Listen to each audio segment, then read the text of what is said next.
Hi class, this is Angelique Falcon, and thank you. Welcome to my cluster randomized controlled study presentation on the impact evaluation of different cash-based intervention modalities on child and maternal nutritional status in Sindh Province, Pakistan at 6 months and at 1 year, a cluster randomized controlled study. The Research for Food Assistance on Nutrition Impact Pakistan Refining P study goal was to gauge how 3 cash-based interventions, known as CBIs, affected the nutritional outcome on Pakistani children less than 5 years old, along with mothers from poor to very poor families in the Dadu district, Sindh Province, Pakistan. The households selected had access to the humanitarian aid program Action Against Hunger. Over the years, cash-based interventions have begun to be used as a strategy in prevention of malnutrition, which is noted as wasting in the study documentation during periods of food insecurities and emergencies. This 4-arm parallel longitudinal cluster randomized controlled study acquired families from 114 villages for a total of 2,496 participants. The intervention takes place over 6 consecutive months from June to November 2015. The baseline data collection began during the lean or planting season, which is from May to June. Make note of this time frame because it becomes a factor later on. The impact of the study was assessed at 2 time points: immediately after the final disbursement of cash-based intervention at 6 months later, which was 1 year after baseline. The aim of the Refining P study was to assess the 3 cash-based interventions on the family's nutritional outcome in children from 6 months of age to those less than 5 years of age. Mothers were also included in this targeted population. The researchers' aim was to compare the nutritional status of families receiving cash transfers for fresh food vouchers through the Action Against Hunger program to assess the cost and cost-effectiveness of the 3 interventions, understanding how the family used the CBIs also. A theory-based approach was used to assess how the process affected the outcomes if a change was created. The CBIs were standard cash at 1,500 Pakistani rupees, which is approximately $14 US. Double case, 3,000 Pakistani rupees, which is approximately $28 US. And fresh food vouchers with a value of 1,500 Pakistani rupees, which is approximately $14 US. The control group did not receive cash-based interventions, but also had access to the same Action Against Hunger program. The sample size median household income was 8,075 rupees, or approximately $77 US. The findings showed that the DC arm resulted in a 48% decrease in the odds of malnutrition.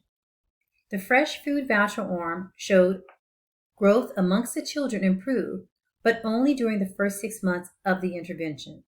An unintended outcome discovered in the fresh food voucher arm was improved hemoglobin in children, as anemia is a serious public health risk amongst this population. When looking at objectivity of the study methods and procedures were described in a manner where the reader could evaluate the outcomes. Some conclusions were supported, but not without some procedural processes coming into question. The study was a closed cohort, but villagers soon found out what amount of money was given to each family via the interventions. Organizers did identify the limitations, but did not address them in a timely manner. For the internal design validity, the cash disbursement was provided monthly by mobile banks that met villagers at local locations. Masking the villagers from the previous interventions was not possible due to data collection teams that were used, one for cash and one for vouchers. The Action Against Hunger program used local researchers for interviews and to provide verbal directions on cash and voucher usage. Attrition was affected as 27 households migrated away from the villages after enrollment and were not replaced. When viewing threat statistical conclusion validity, the study used both quantitative and qualitative data. Quantitative data analysis used clusters analysis for the 2 different time points and longitudinal models for a p-value of less than 0.05. Qualitative data will be used in collection of nutritional behaviors, dietary diversity, food security, and household expenditures to be collected by the local research team. The data that was collected on a few children who were different from the initial child assessed at baseline. This outcome data was excluded from the analysis at 6 months, which was at that time 29 children, and again at the 1-year check was at 36. This exclusion validity was a documented height and length of a decrease of over 1 centimeter, or if the child reported with an increase of over 15 centimeters, which is the maximum height a child could grow in a 6-month period.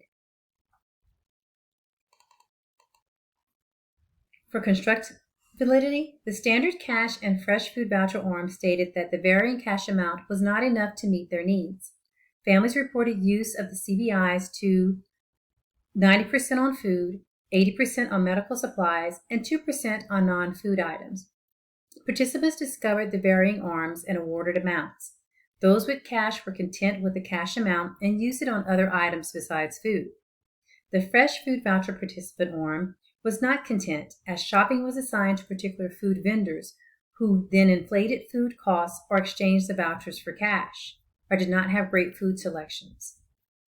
For external validity, the study can be replicated in other settings where food insecurity is prevalent. Environmental factors may play a role, as it did here in Pakistan with the villages. Having the intervention baseline begin during the planting or lean season was a barrier for poorer households.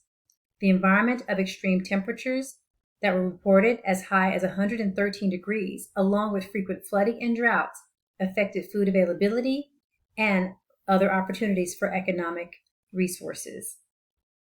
When looking at utilization, the study showed that the increased use of cash-based interventions during humanitarian emergencies as an alternative to food-based interventions to prevent wasting or malnutrition in young children can be successful, but long-term studies are needed regarding nutritional goals.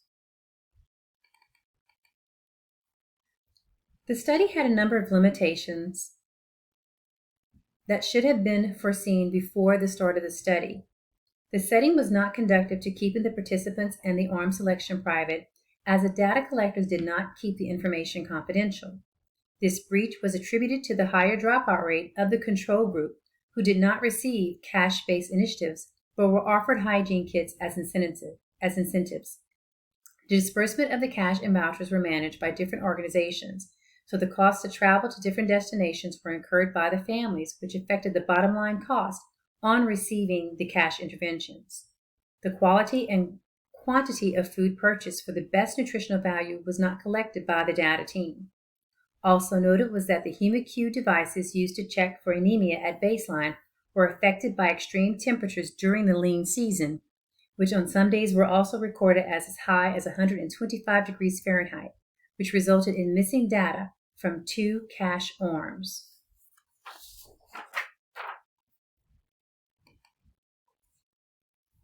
The RCT showed that different cash-based transfers to Pakistani villagers decreases the rate of malnutrition during a season when food insecurity is at its most challenging. This was documented within the first 6 months of testing. It also highlighted the need for food quality and quantity to be addressed to improve nutritional status among families living in the farming provinces. Improvement in the trial could have been on the CBI level of adjusting the cash and food voucher amount to offset the cost of travel for families. Better trained data collectors on confidentiality and trial process would have strengthened the validity of the data.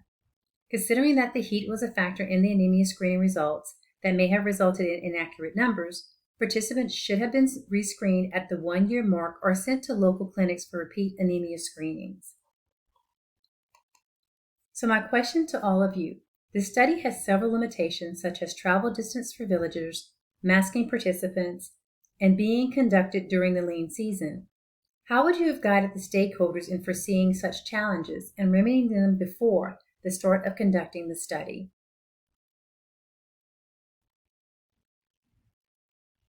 Thank you for your time.